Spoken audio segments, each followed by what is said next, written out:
Bonjour et bienvenue dans cette nouvelle vidéo démo Esprit. Je vais vous montrer les possibilités d'Esprit en usinage multitâche. Tout d'abord, j'importe mon fichier CAO. Dans Esprit, on peut importer les formats CAO les plus courants: Solid Edge, SolidWorks, CATIA, PTC et NX. Ici, ma première pièce est une pièce SolidWorks.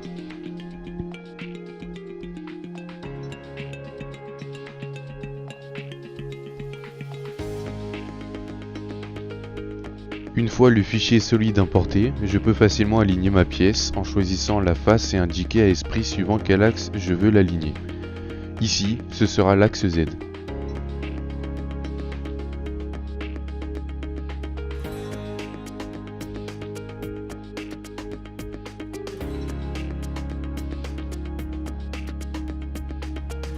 Ensuite, je crée ma barre de brut.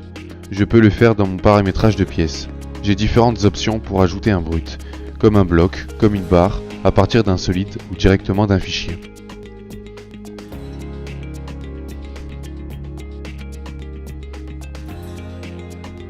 J'ajoute une barre, Esprit crée automatiquement un brut aux dimensions de mon solide et je peux bien sûr le modifier.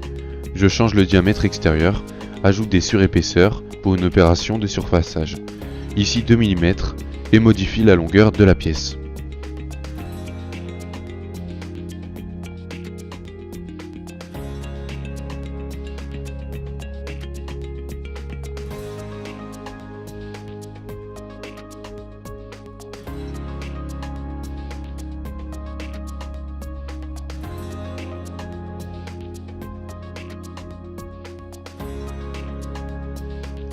J'ai préparé une machine à axe B, ayant une broche principale et une broche secondaire.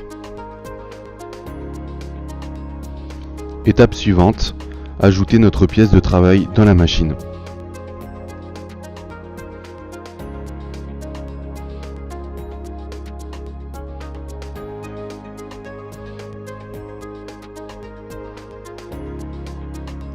Je choisis la broche principale et ajoute notre pièce de travail définie précédemment. Je pourrais la déplacer à l'emplacement décidé ou aligner facilement la face de la pièce à la face du morse. Je veux bien entendu serrer la pièce dans les mors. J'ajoute ce décalage de 30 mm et clique sur OK.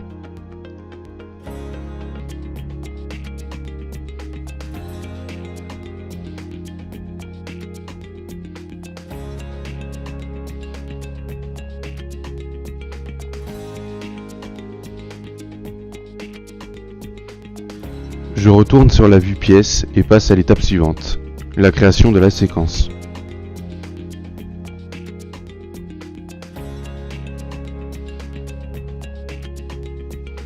Dans Esprit, vous pouvez créer facilement des séquences de tournage. Je sélectionne la pièce, choisis l'axe de rotation, et à l'intérieur de cette fenêtre, je choisis de certains types d'opérations. Un diamètre intérieur ou extérieur, une séquence de face, ou de les désélectionner. Par exemple, usiner seulement l'avant ou l'arrière.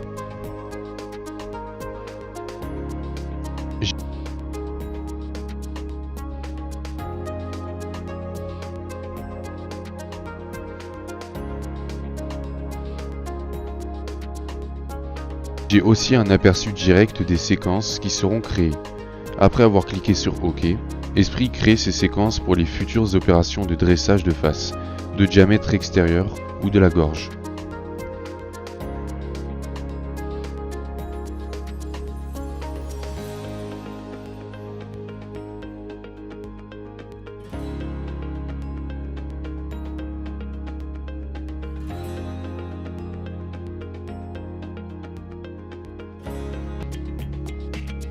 Pour usiner ces cycles de tournage, la procédure est toujours la même.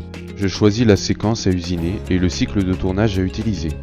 Ici, je choisis le cycle d'ébauche. Je vais sur la page d'accueil et choisis un cycle de tournage neutre, avec une plaquette inclinée à 80 degrés.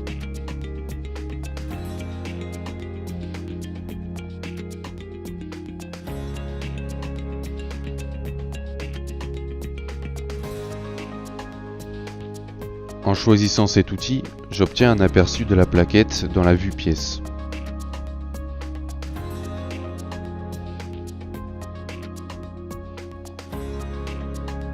Je pourrais modifier les paramètres standards, mais ici, je les utilise et je valide.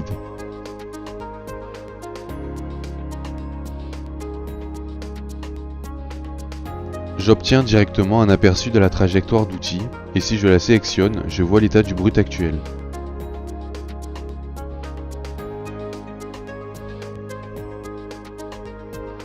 Je peux facilement utiliser l'opération existante, la copier-coller sur la fonction suivante, ici la séquence de face. Il suffit alors de modifier le nom, car il s'agit d'une autre opération, et si je veux une extension d'extrémité, je peux la définir.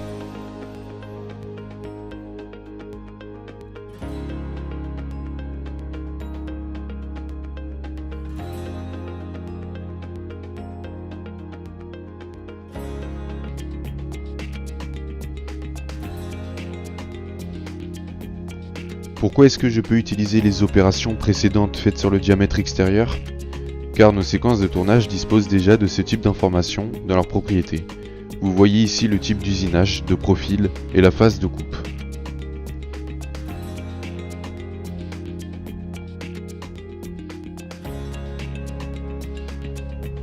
Vous reconnaissez aussi ici à gauche toutes les séquences répertoriées et les opérations. À droite, nous avons la liste des tâches d'usinage avec les opérations. Vous voyez aussi ces points verts, ce sont les liaisons entre les changements d'outils et le point de départ de l'opération. Le vert signifie que ces liaisons sont toutes calculées sans erreur.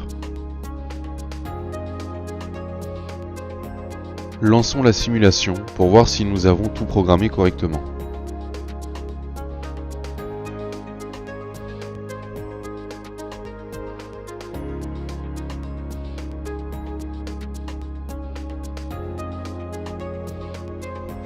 Vous pouvez bien entendu accélérer la simulation et visualiser la position actuelle des axes dans la fenêtre propriété.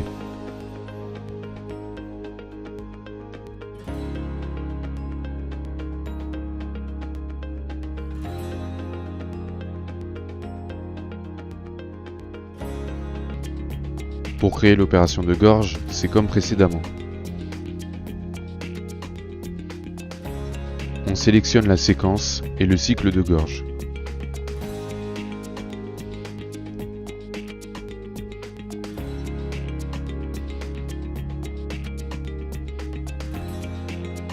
Je choisis l'outil et vérifie alors si on utilise le cycle de tournage à grande vitesse, Profit Turning.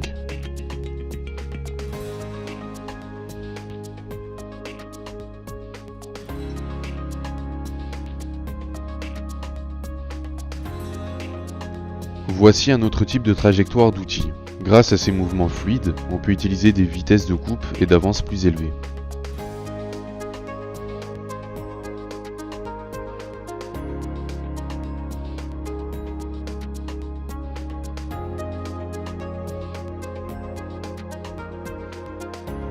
On va vérifier toute l'opération grâce à la fonction de simulation.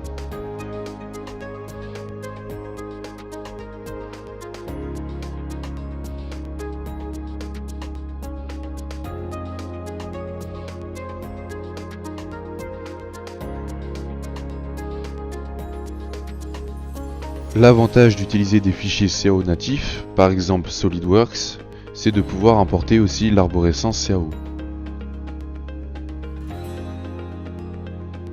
Par exemple, si vous avez des révisions ou modifications à faire sur votre pièce, vous pouvez mettre à jour votre fichier CAO d'un clic droit et restaurer l'emplacement.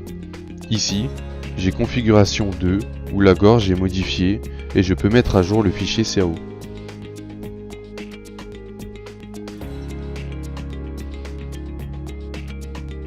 Le fichier CAO est mis à jour, et la séquence et la trajectoire d'outil s'adaptent automatiquement à la nouvelle forme de pièce. Voyons comment programmer un transfert. Les options de transfert figurent à l'intérieur des cycles de tournage. Ici, je peux facilement faire une reprise de pièce et un relâchement depuis la broche principale. Pour cette reprise de pièce, je choisis la broche qui doit le faire et bien sûr, c'est la contre-broche. Je définis la position. Ici,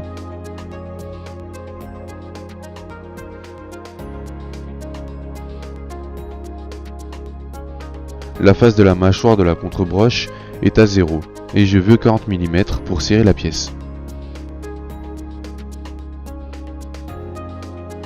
Je veux ensuite relâcher la pièce de la broche principale.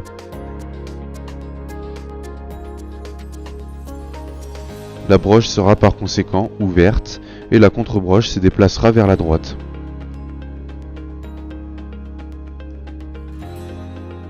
À droite, Esprit reconnaît le transfert et nous verrons plus tard qu'un repère G55 sera généré automatiquement.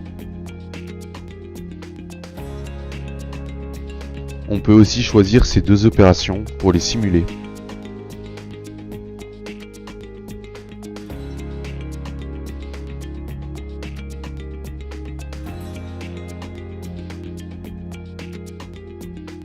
L'opération de contre-broche, c'est comme pour la broche principale. Je vous ai déjà dit que les informations définissant que l'usinage se fait sur l'arrière se trouvent dans les séquences. On peut donc faire comme précédemment. On clique sur l'opération et on utilise un nouveau cycle, ou le cycle précédent qu'on a déjà défini, et on fait un copier-coller sur les séquences issues de la contre-broche.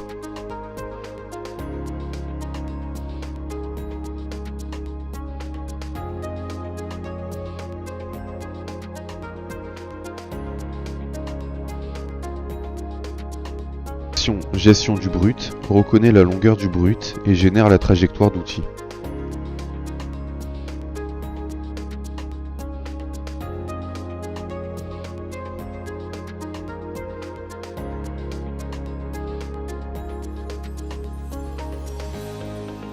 Les opérations sont donc générées côté droit.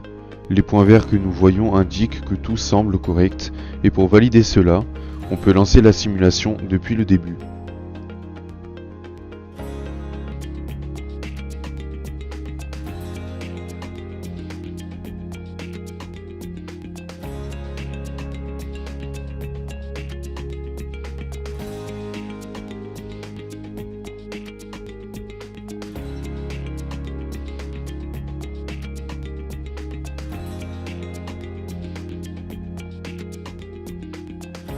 Dans l'exemple suivant, je vais vous montrer comme il est facile de programmer un fraisage incliné sur une machine multitâche.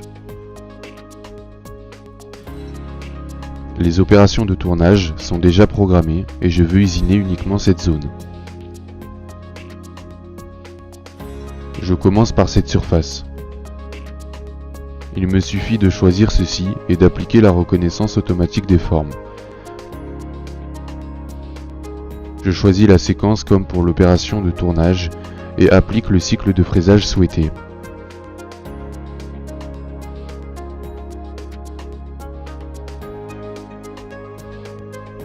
Je l'ouvre et choisis uniquement l'outil et clique sur OK. Esprit va automatiquement générer la trajectoire d'outil et les informations de rotation proviennent de la séquence. Si je vérifie la simulation, je verrai que tout s'est bien déroulé.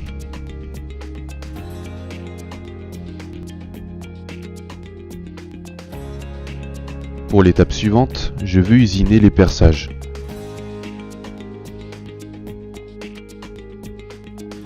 J'effectue une reconnaissance complète des perçages sur le solide. Pour cela, je sélectionne le solide et clique sur reconnaissance de forme où plusieurs paramètres sont proposés.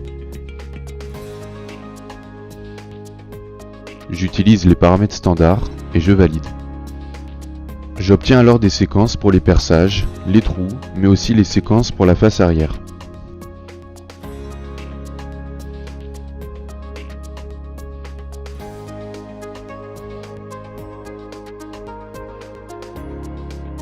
Je sélectionne uniquement ces 4 perçages que je veux réaliser ici. Et je choisis mon cycle de fraisage.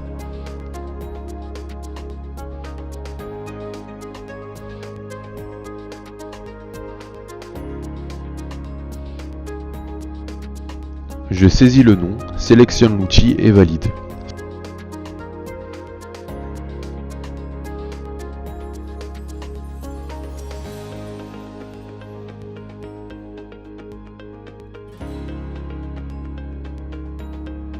C'est comme auparavant pour la face.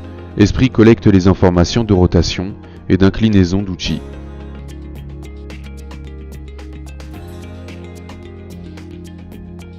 Et la machine réalise les perçages. Étape suivante. Programmer les petits perçages. C'est comme avant. Il suffit de choisir la séquence et utiliser le cycle de perçage.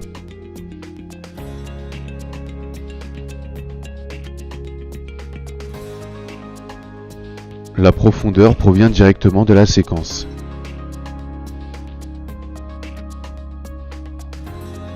Il me suffit de choisir une séquence pour générer les 4 trous. Je revérifie la simulation.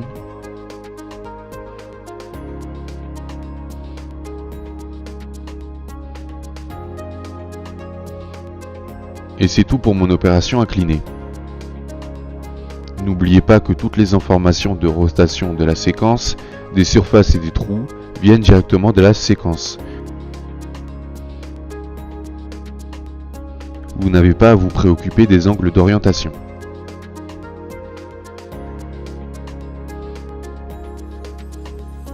On peut, bien entendu, non seulement travailler sur la broche ou la contre-broche, mais aussi avec les deux simultanément. Ici, j'ai une pièce très longue que je veux serrer dans la contre-broche pour usiner cette zone de forme freeform.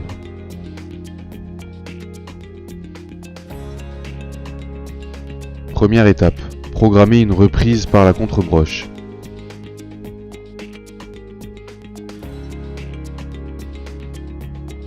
Je choisis la contre-broche, la position de référence et la profondeur de serrage.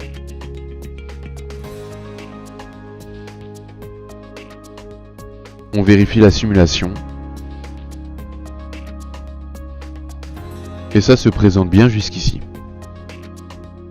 Étape suivante. Nous allons créer la séquence. Ici, nous n'avons pas besoin d'une séquence simple poche ou perçage, mais d'une séquence de forme libre. On sélectionne d'abord toute la pièce pour l'ébaucher.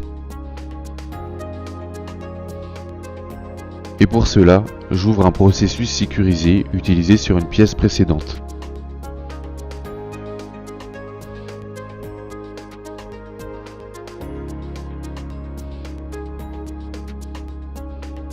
La procédure est appliquée et Esprit va calculer la trajectoire d'outil.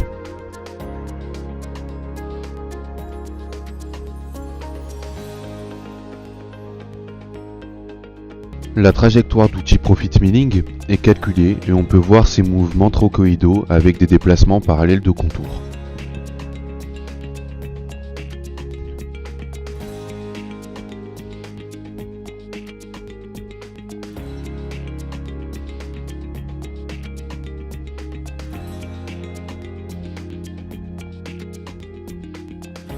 Vérifions la simulation. On serre d'abord la pièce. On a ensuite une entrée hélicoïdale et après, on voit les mouvements trochoïdaux du Profit Milling.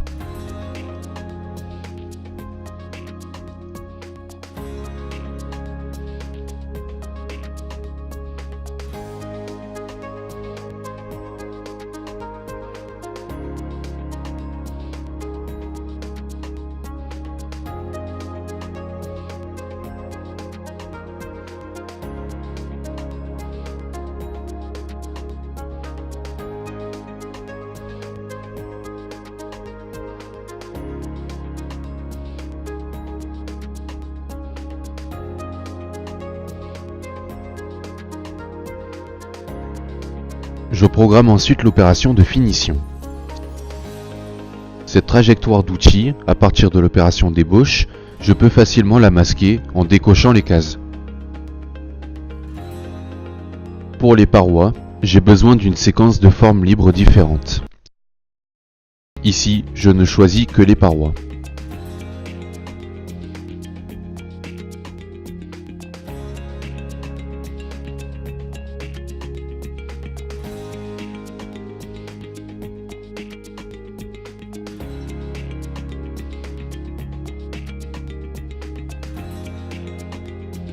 Et pour la détection des collisions, je sélectionne le reste de mon solide. Là encore, j'applique un processus de finition par niveau Z utilisé précédemment. Et Esprit calcule la trajectoire d'outil.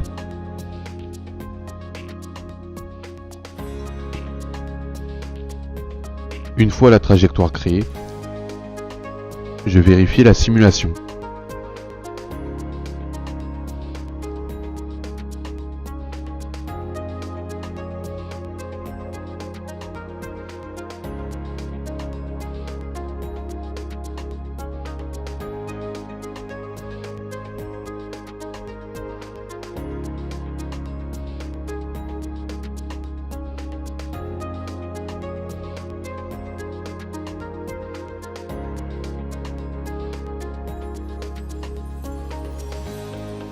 Voilà donc comment programmer en serrant la pièce avec la contre-broche.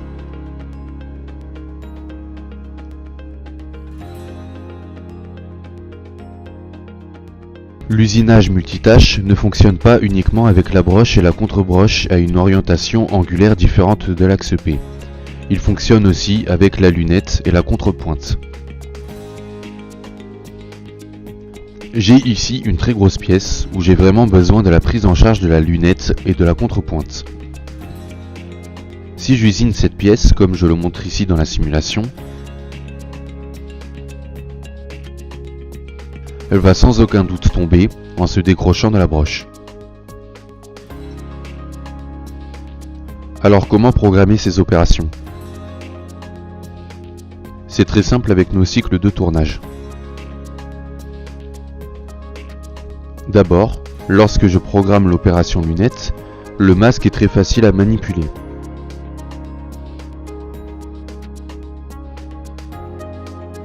Je commence par positionner ma lunette. Ici, je veux la régler à la position moins 250 mm. L'étape suivante consiste à fixer la pièce. J'ai certes d'autres possibilités. Par exemple, déplacement et vitesse d'avance, desserrer, augmenter la vitesse de broche, définir un temps d'arrêt et ajouter un cycle d'arrêt.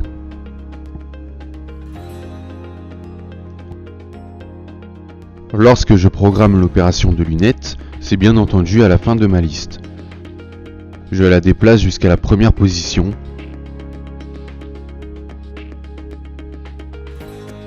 Puis, je vérifie la simulation.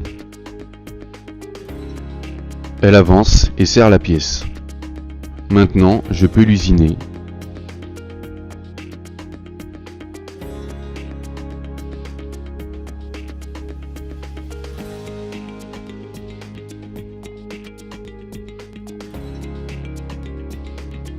Et une fois cette opération effectuée, je peux continuer avec ma contrepointe. Et maintenant, comment programmer l'opération de contrepointe? C'est aussi très simple. J'utilise le cycle contrepointe et ensuite, je dois seulement dire engager ou désengager. Cela dépend si je veux avancer ou reculer la contrepointe jusqu'à sa position. Dans mon cas, je veux l'engager. La position est -10 et je valide. Là encore, bien sûr, je dois déplacer l'opération de contrepointe vers la position correcte. Ce qui est facile à faire par glisser-lâcher et pour l'étape suivante. Je peux par exemple desserrer la lunette.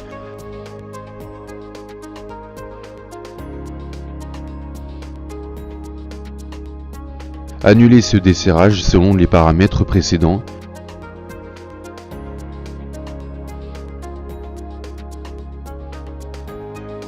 Puis par exemple passer à -350 mm.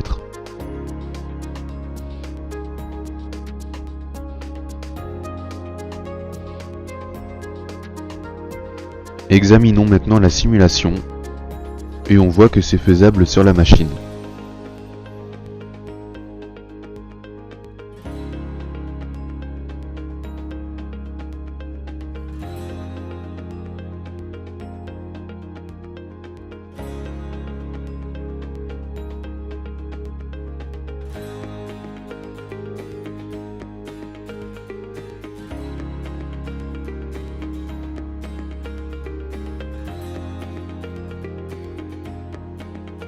Autre avantage notable d'Esprit, vous pouvez facilement changer de machine si celle où vous avez programmé votre pièce est bloquée.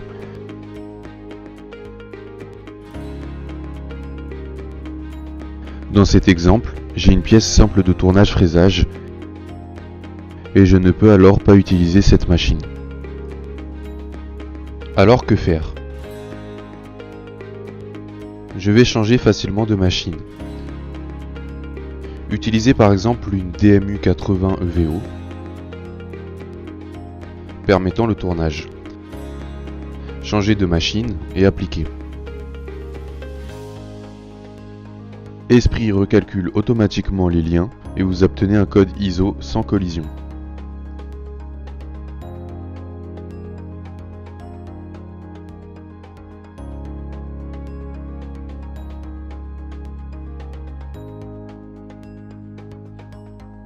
Merci d'avoir suivi cette vidéo.